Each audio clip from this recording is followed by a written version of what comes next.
বিয়ে করতে গেলে বাপে বলে আগে নিজের পায়ে দাঁড়া। তো এতদিন ও কার পায়ে দাঁড়াইছে? ছেলে মেয়েদেরকে সাহস দেন, ছেলেও পড়বে। ওই যে একজন চিল্লান দিয়ে উঠছে, ওর কমন পড়ছে, কমন পড়ছে, মাশাআল্লাহ। গার্ডিয়ানরা যারা আছেন ওদের দুঃখ কষ্ট একটু বুঝেন আপনারা, মিলাই দিয়েন ওদেরকে, বিয়ের পিড়িতে বসায় দিয়েন। বিয়েতে কল্যাণ, বিয়েতে বরকত, বিয়ের মতো ভালো কাজ হতে পারে না। সব নবীরা বিয়ে করেছেন। আর নিকাহ মিন সুন্নতি, বিয়ে আমার সুন্নাত। ফামান রাগিবা আন সুন্নতি ফালাইসা মিন্নি, যে আমার সুন্নতকে ভালোবাসে না সে আমার উম্মত হতে পারে না।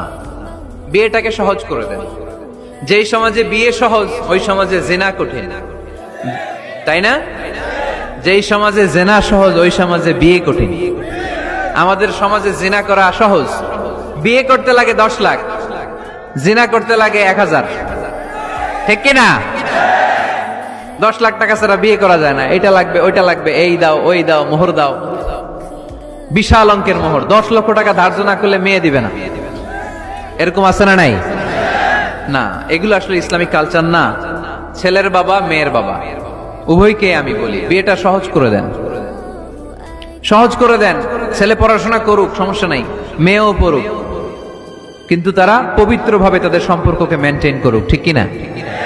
তাদের এই যৌবনের তাড়নায় যে পাপের সাথে জড়াবে তার পার্সেন্টেজ গুণা বাবা হিসেবে আপনার কাঁধেও আছে না নাই?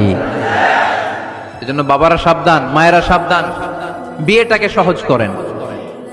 এই এলাকার যুব সংঘ যারা আছো, তোমরা একটা ক্যাম্পেইন করবা এই মাহফিলের পরে, টাইমলি ম্যারেজ ক্যাম্পেইন।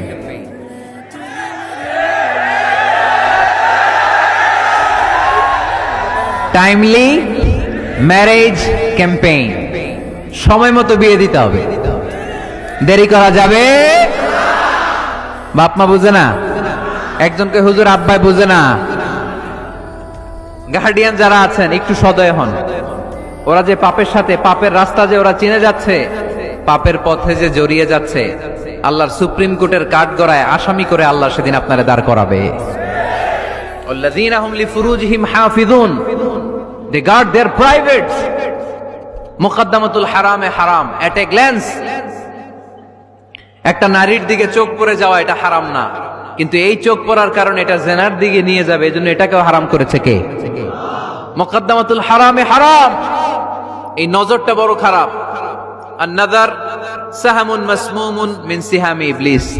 এই নজর হচ্ছে শয়তানের বিষ মাখানো তীরের মধ্যে থেকে একটা ভয়ঙ্কর তীর।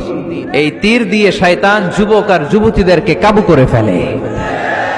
আমরা শয়তানের হাতে ধরা দিতে চাই না।